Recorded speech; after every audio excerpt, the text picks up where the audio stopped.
Good morning student, welcome to physics class. ये video 12th Hindi medium वाले बच्चों के लिए है और आज का जो हमारा टॉपिक रहेगा बहुत ही ज्यादा इंपॉर्टेंट, जिसका नाम है दर्पण समीकरण। काफी इंपॉर्टेंट है, ये पेपर में कई बार है। हम पहले भी इसको पढ़ चुके हैं, बट इसको आज हम डेरिवेशन करेंगे। इसका आज हम पूरा व्याख्या करेंगे। देखिए,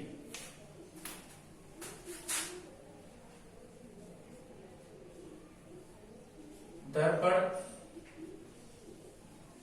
समीकरण, इसको हम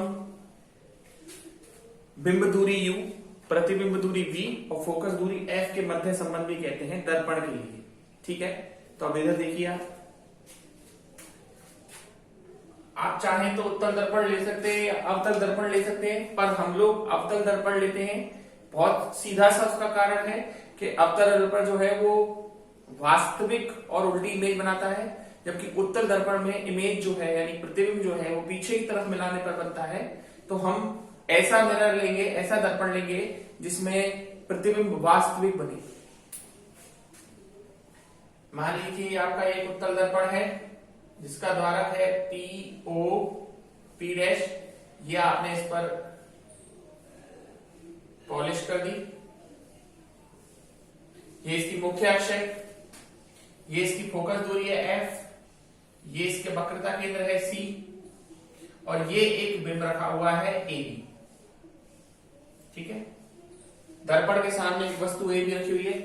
A से चलने वाली प्रकाश किरण दर्पण पर बिंदु M पर आपतित होती है और परावर्तन के पश्चात मुख्य फोकस से होकर जाती है। इसी तरह से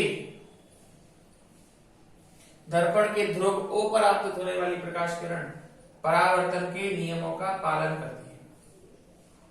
तो इस तरह से आपको आपका प्रतिबिंब A डैश B डैश प्राप्त हो जाएगा।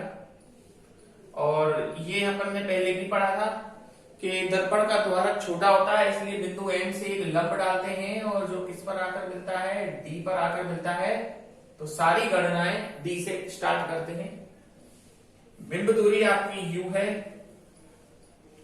प्रतिबिंब दूरी आपकी V है और फोकस दूरी आपकी F है। ठीक है, अब आप इसे कीजिए। तो इसे करने से पहले आपको इसमें ढंग से देखिएगा इसको। इसमें आप दो ऐसे त्रिभुज ढूंढिए जो आपस में समरूप हो। समरूप आप जानते हैं, कोण बराबर हो, भुजा भले बराबर ना हो। तो सबसे पहले आप देखिए त्रिभुज A dash B dash D में, त्रिभुज A dash B dash D तथा ये जो त्रिभुज है आपका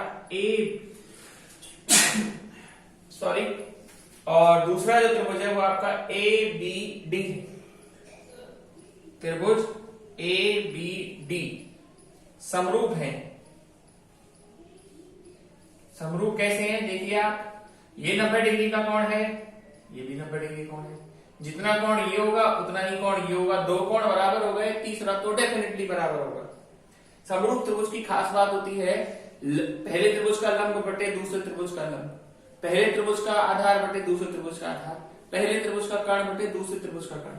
तो इसका लंब देखते हैं हम कितना है, A डैश B डैश, और इसका लंब कितना है AB। और आधार देखें इसका आधार है BD और इसका आधार कितना है B डैश D। तो नहीं, सॉरी गलती कर दी, ऊपर B डैश D आना चाहिए। क्यों? क्योंकि जब आपने पहले A dash B dash D लिया है तो उसी का ही, जब इसका लंब लिया है तो इसी का पहले आधार लीजिएगा। कर्ण की जरूरत नहीं है क्योंकि हमें UVF में रिलेशन निकालना है और वो आधार से ही पूरा हो जाएगा। B डैश D आपको पता है कितना है, B आएगा। BD भी आपको पता है कितना है, U आएगा। यही छोड़ दीजिए, ये समीकरण नंबर 1। अब दोबारा से देखिए दो ऐसे त्रिभुज जो आपस में समरूप हो। तो देखिए त्रिभुज A dash B dash F तथा त्रिभुज MDF कैसे हैं,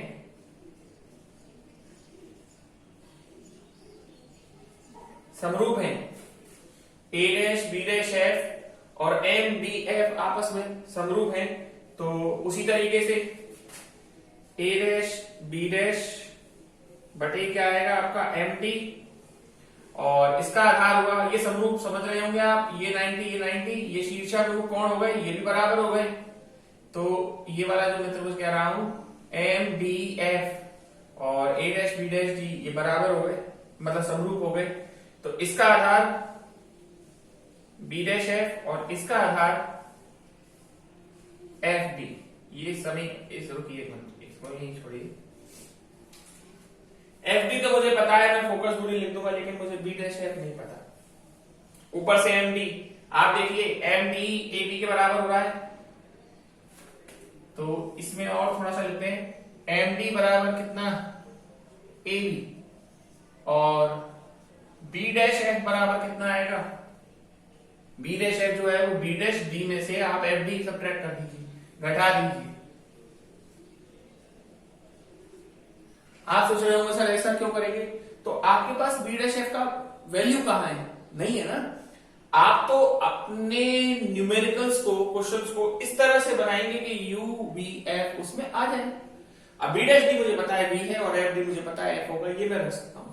आप इसको रख दीजिए इसमें, तो ए डैश बी डैश बटे में क्या आएगा ए बी बराबर बी डैश एफ की जगह कितना आएगा बी डैश डी माइनस के एफ डी बटे में वही एफ डी।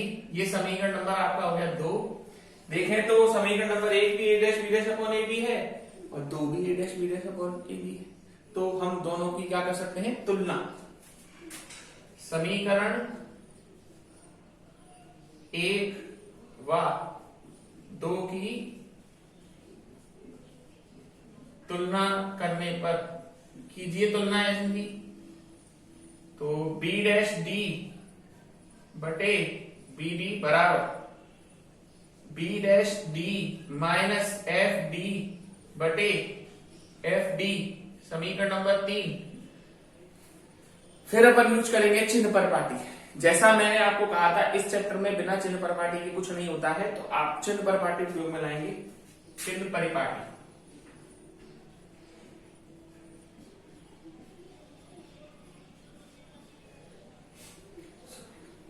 आइए, दूरियां ध्रुव से नापी जाएंगी। आप यहां से चलेंगे और प्रकाश किस तरह से आ रहा है, यानी आप जब भी चलेंगे प्रकाश के विपरीत चलेंगे, तो बी डी आप यूं चलेंगे क्योंकि प्रकाश ऐसे गया है और आप यहां से जाएंगे, तो बी डी बराबर आएगा माइनस यू, बी डी बराबर माइनस यू। बी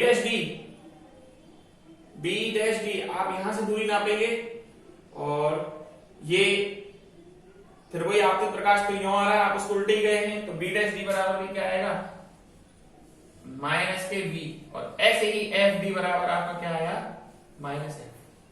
रखें वैल्यू माइनस बी बटे माइनस यू बराबर minus B minus minus plus F हो जाएगा, ये बटे माइनस एफ, ये कैंसिल हो जाएगा।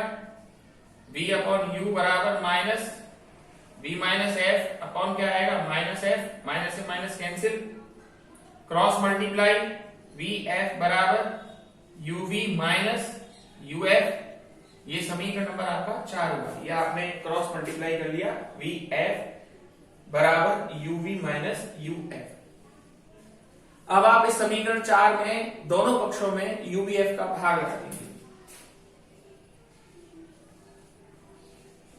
समीकरण 4 में दोनों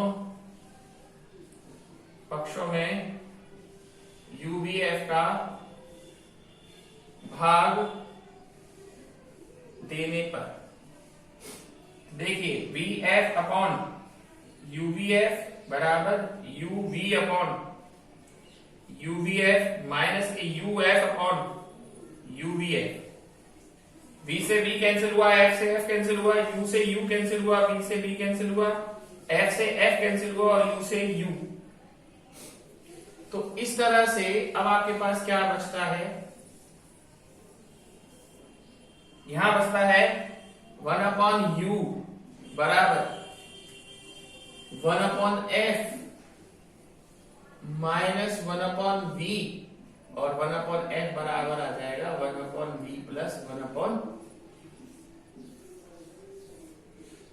बहुत से बच्चों के दिमाग में क्वेश्चन आ रहा होगा कि सर इसमें यूबीएफ का भाग क्यों दिया है। देखिए ये जो इक्वेशन आती है ना, जैसे 1/f या फिर कोई भी इक्वेशन जो अपॉन में आती है, उस तरह की इक्वेशन को प्रतिलोम इक्वेशन कहते हैं, प्रतिलोम कहते हैं। ऐसा हम ऊष्मागतिकी में भी करते थे 11th क्लास में। तो ऐसे क्वेश्चनों को बनाने के लिए अपन को क्या करना पड़ता है, जो हमारे पास है पूरा, जैसे इसमें यूबीएफ में क्वेश्चन निकालता उसी का ही भाग लगाते थे, ठीक है। तो इसका थोड़ा सा ध्यान रखना, ये प्रतिलोम समीकरण है और प्रतिलोम समीकरण में ऐसा किया जाता है। बाकी नहीं तो इक्वेशन नंबर 4 भी हमारी एकदम करेक्ट है, करेक्ट उल्टा क्या वेल करेक्ट है। तो ये आपका इसमें रिलेशन हो चुका है। इसके बाद अगला जो इसी में आता है वो आता है आवर्धन क्षमता, मैग्निफिकेशन पावर दर्पण की ही देखते हैं।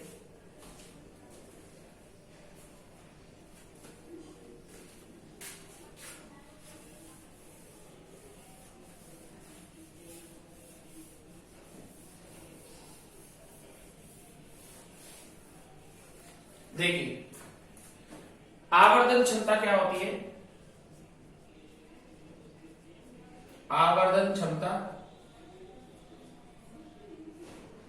आवर्धन क्षमता होती है प्रतिबिंब की ऊंचाई तथा बिंब की ऊंचाई के अनुपात को हम आवर्धन क्षमता कहते हैं। एन से लिखते हैं। एन बराबर क्या आएगा, प्रतिबिंब की ऊंचाई ए डैश बी डैश बटे बिंब की ऊंचाई कितनी आएगी ए बी।